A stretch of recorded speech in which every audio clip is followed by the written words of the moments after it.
I don't think I've ever been more stressed out in my life than this engagement. So me, Jared, and Taylor, our good buddies, Taylor's the one in France, we all kind of met on Skype one day and we were kind of chatting, and I brought it up to the guys like, hey, would you guys think it'd be cool if I, proposed on this trip? And, oh, dude, that'd be awesome, let's do it, let's work it out.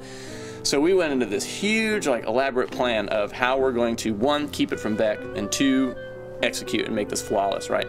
So, I've never lied so much in my life. I mean, the only time I've ever lied to Beck is for this engagement, right? Because I just didn't want her to know anything. Jacob and I had been planning a trip to France with some of our friends for a while, and we were all set to go in June of last year, and I ended up getting a job. So I go, I finally find this ring, and it's great, and we're planning the trip to Europe, and I'm planning it out with the guys. Like, okay, so on this day we're gonna get here, and we're gonna do this, and then we're gonna we'll be in Nice, and we're gonna go on this hike, and I'm gonna propose, and we're gonna scope it out ahead of time, and it'll be great.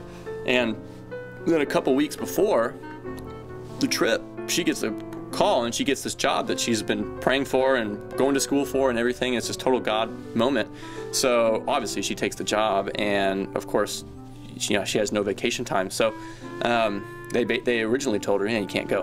And so I was pretty devastated, and Jacob was pretty devastated, because little did I know he was gonna propose, but I just thought, hey, I'm gonna miss this awesome trip with my friends. And I'm just like, what the heck? I've been lying for the last year, trying to hide this from her. I got this ring, everything's finally planned, and now she can't go. And it got worked out that I was able to go, and I took the long ride to Europe all by myself. She gets delayed coming out there, and she's flying all by herself, international. She gets stuck in Barcelona, has to call from some random guy's cell phone, finally gets a hold of me. We meet up with her, and great, so she's exhausted. My original plan is thrown out the window, so now I gotta come up with a new plan on the fly. And then the next day, we all were going on this leisurely trip down the south of France, and we stopped at this really pretty spot on the Mediterranean Sea at the Calanques de Cassis. We're heading west towards Nîmes, and we go on this hike right on the Mediterranean coast, and we're hiking, and the goal was to, me and the guys are kind of walking ahead of the girls, and we know we're kind of scoping out a spot, a good high point where you can see the see the coast, and where I can kneel down and do this proposal thing, and everybody's got their phones and cameras ready so that they can kind of record this moment. So we keep hiking, and we find a spot. Oh, is this good? No, we can find a better one. Keep going. Okay, so we keep going. We find another spot. Oh, is this good? No, do a better one over there. Let's keep going. So we keep doing this, and we finally get down to the coast. I mean, no, we're no longer on the cliff. We're on the coast, about ready to jump in the water. And so now I'm like, guys, there's nowhere to do this. It's all rocky here. I can't do it here. There's no view. And one of them suggested, hey, you should just do it in the water. That'd be awesome.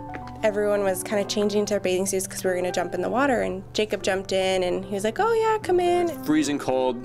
I'm so freaking cold. I was the only one that was changing, so I kind of thought it was weird, but I was like, whatever. But I convinced her to finally jump in, so she does. It is freezing cold, heart-stopping cold. And we're swimming, and we're in this cove, and I position her to where she's facing out towards the water, so her back is towards the shore. And we're talking, and he's just saying, oh, I'm so excited you're here, and this is just so awesome, and I'm so excited, and what do you think if we go ring shopping after this? And it'd be great. And so she lights up, right? Oh wow, that'd be awesome, great. So I said, well, we start comparing schedules really quick, and I knew that she was going to be busy with work and all these other things going on with her family. So we came to the conclusion really quick, I don't think we're gonna have time to do this in the next couple of weeks. Then he says, when we get back, we should go ring shopping. And so my ears perk up, and I'm like, well, yeah, sure, that sounds great. And then he pulls out a ring from the water, and it's just coming out of the water. It was so awesome. And I pull the top open, and she sees it, and it's, water's coming off of it. And I'm like, hey, yeah, what do you think about this one? And she's, what? I doesn't even know what to say. Literally, it's just glittering, and the sea is clear, and it's just, I was just in awe of that. And I was just I was so cold and so in shock, I don't even think I was crying. I was just oh my gosh. So I, proceed to tell her how much I love her, and I ask her to marry me, and so she says yes, and it was That was the highlight of my life for sure. You know, finally, like, all the lies, all of the planning, everything, like, it worked, it paid off, and, you know, she said yes, so that was kind of the important thing. I didn't have to buy a new truck, so darn.